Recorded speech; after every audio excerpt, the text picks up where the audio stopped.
আসসালামু আলাইকুম, hello dear viewers, সবাই কেমন আছেন? I am your host Shaan is back. আজকে আমি নিউ ইয়ারের ভ্লগ করছি। আজকে 31শে ডিসেম্বর, বছরের শেষ দিন, তাই ভাবলাম একটু সূর্য অস্ত দেখতে আসি, বছরের শেষ সূর্যাস্ত।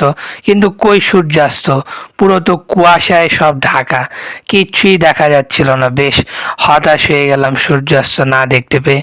ওইদিকে চাঁদ মামা কিন্তু সন্ধ্যা হওয়ার আগেই নেমে গেছে, তাকে দেখা যাচ্ছে।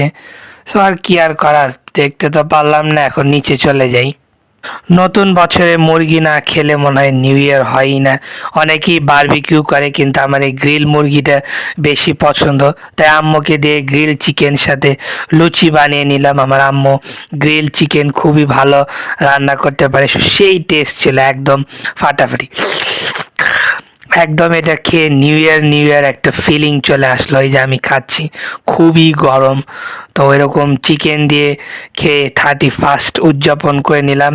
গত বছরের মতোই এবছর লুচি আর চিকেনই খেলাম।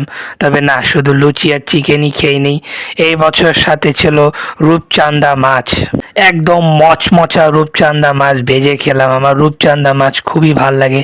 আপনাদের কেমন লাগে তা কমেন্ট সেকশানে জানাতে ভুলবেন না। এটা খুবই সুস্বাদু ছিল, আমার খুবই ভালো লাগে। সো রূপচাঁদা মাছ, গ্রিল চিকেন এবং লুচি খেয়ে ফেললাম। এখন 12টা বাজার অপেক্ষা।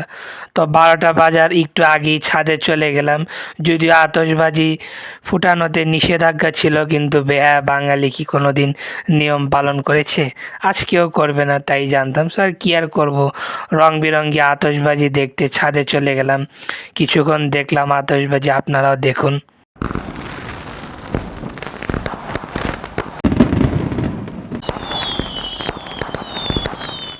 তো এটাই ছিল আমার নিউ ইয়ারের ভ্লগ।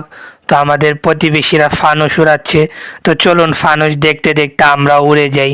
সবাই ভালো থাকবেন, সুস্থ থাকবেন, সুন্দর মতো থাকবেন। পরের ভিডিওতে আবারও দেখা হবে। Happy new year, welcome 2026।